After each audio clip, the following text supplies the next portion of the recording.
Hello, everyone. Welcome to our webinar on analyzing student communication preferences. This is a follow-up to our recent blog, Meet Them Where They Are, Analyzing Student Communication Preferences. My name is Sydney Nowak. I am a Slate communication strategist here at Carnegie on our Slate optimization team. I'm a former Slate captain, former director of admissions, and I'm excited to be here with you all today sharing this information. So jumping right in, earlier this year, our Slate optimization team, in partnership with our College Express team, surveyed more than 1,600 students. This survey was followed up with 3 focus groups to gauge how current high school students were moving through the college search process. The results have helped us evaluate and optimize some of our best practices, and we'll be looking at the survey results, some focus group feedback, and then some key takeaways from all of it. At Carnegie, we heavily rely on and trust performance data that we can see from our campaigns in Slate. From underclassman search to senior melt, we love to look at the numbers and let them guide us. Despite all the data we're able to collect within Slate, there are still areas in which we want to learn more. We're interested in learning about students' communication preferences and behaviors. So our Slate optimization team surveyed 1,689 high school students for our own internal benefit and followed the survey up with 3 focus groups. The students surveyed were comprised of responses from our College Express database, and the focus group, we invited volunteers to participate in a Zoom. We conducted 3 focus groups, which consisted of 3 to 4 high school juniors and seniors. And just a note on that, our audience sample was not randomized or representative of high school students as a whole because this was for our Slate team's internal use. We didn't apply the typical rigor of, say, our research team, but I can say that we learned a lot about how current high school students are behaving and thinking, and we hope you'll learn something here too.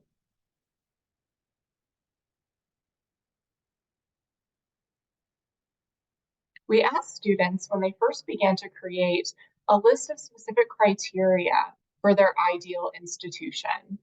63.3% of senior responders said that they began the college search their junior year or later. Underclassmen campaigns are increasingly important, but don't forget about launching your senior search campaigns early in the fall. Setting those campaigns on a drip schedule in order to continuously pick up new purchase senior names in the fall can help you reach these students who are starting the process later. This is right around the time to start planning when those rising seniors will enter your senior search campaign here in just a few short. Students were asked how they prefer to search for information on a college or university. Most students said that they are going directly to the institution's website. This was the #1 place students in both our online survey and our focus groups said that they were going. Freshmen and sophomores are just as likely to read emails as they are to search on the school's website. So starting those underclassmen campaigns so that they do have emails available to get that information on your institution early is going to be really important. And according to our focus group, college search sites were the second place students said they were going to get information on your institution. So if you don't have a presence on sites such as College Express, maybe a good time to start thinking about working that into your strategy. We asked students how often they wanted to receive emails from a college or university. 57.8% replied either once a week or once every 2 weeks. We typically recommend sending emails 1 to 2 weeks apart, looking at that 10 to 14 day spacing range for drip campaigns. And you do want some additional spacing in there at different times so that you can send those ad hoc, big one-time send emails, such as visit and event invites, FAFSA pushes, anything that you have coming up throughout the year, so that they can fill some of those gaps and students aren't being overwhelmed with messages. Most students are only spending 1 or 2 minutes reading emails from colleges. However, sophomores are spending more time than upperclassmen. So if you're not running a sophomore campaign yet, it might be really great to get some emails out to them because we know that they're engaged and they are spending more time looking at those emails. It is best with whoever you're communicating to keep the messages short and to the point as well. Looking at specific email topics, we ask students to rank which topics they would prefer to receive information about. 59.2% of students ranked scholarships and financial aid and academic information number one on their list. These are always among the top performing subjects that we see in our communications reports. Although student testimonials fall in the bottom half here, they are usually among some of our top performing emails and complos because we weave them in with some of the topics that rank higher, such as academics, career internships, and student life. Faculty testimonials are often also interwoven with academic emails. These are really great ones to segment by college, department, program of study to really get that targeted information over to the student.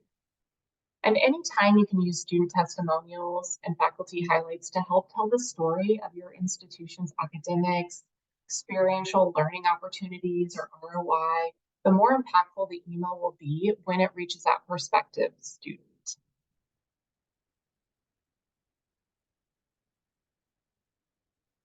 We also wanted to look at how language affects student behavior. So here at Carnegie, we do a lot of psychographic research in our DART work. And so working that into our communication flows can be really impactful when targeting a student with a specific call to action and that next step. So we presented students with two buttons. One said learn more and one said request information. And we asked them which one they would be more likely to click on. Most students said that they would be more likely to click the learn more button. However, they chose that because they felt like it was a more independent action. They thought they were being taken to a website to look at more information on their own. The students who selected request information said that it was direct and clear and that they wanted to fill out a form, and that's the reason that they clicked that option. We asked a similar question with an apply button versus a start your journey button. Students who selected the apply button said they liked it was clear and direct. They knew exactly what they were going to do next and they were ready to take that step. On this question, however, start your journey was the most popular answer. And students liked that it gave them a feeling of excitement. It sounded more personal and fun to them.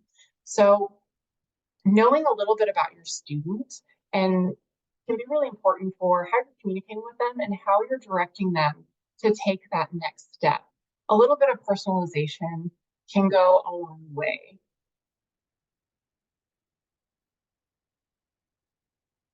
Looking at our forms as well, students were asked what led them to fill out a form. And 36.3% of students are looking for information on their intended major. So we can see that major information is wildly important at the senior stage, but it's less important at the junior, sophomore, and freshman stages where general information starts to become more of a priority. We really see this with our juniors. It's neck and neck with academics. And then the sophomore and freshman, that general information does become more important. We also found it was interesting that financial aid is as low as it is with our juniors, especially since we see this topic perform among the top performing emails in our comp flows for our juniors specifically. So it's not that this information isn't important for our juniors and sophomores and freshmen. It's just that that general information may be more of what they're looking for at that time. Defining factors.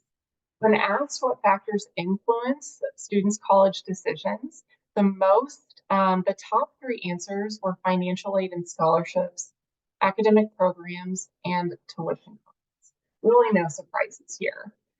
This is the distribution of deciding factors that remains pretty consistent across all of our grade levels. There was one exception at the senior level, however, which was really interesting. When students reach their senior year, we see that tuition costs jump ahead of academic programs in terms of importance.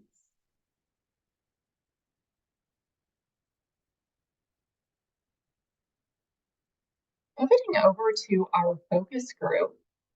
In our focus group, we made the focus a little bit more around creative themes that stood out in our emails, print, and portals. So some positive things that students really liked is the personalization. It's absolutely necessary. They have to have it. Organized content. Is it easy to read, to look at, to flow? Do things seem like they're in the right order of importance as they're moving down a portal or a landing page or reading an email? Mentions that are unique to the school really stood out. If you have something that's super unique to your institution, call it out. It may resonate really well with some students. They liked pieces that gave a positive feeling, a feeling of community, feeling connected to the institution just by looking at it. And the more that you can convey that in your email, print, and portals, the more the student is going to spend time with that content. They really liked images of campus and students interacting with each other and with campus. It gave that feeling of connection there again. The ability to convey the institution's culture and values within a piece was really important. And then they liked the call out of stats that stand out. So high salaries, financial aid, that kind of stuff. Some things that were unhelpful as they navigated different pieces was the length and information overload. You don't want to send them to a landing page that is super long or that has a lot of words, and they're more likely to get to just abandon it if it seems like too much. The more time it takes to scroll, again, the more likely they are to leave a page.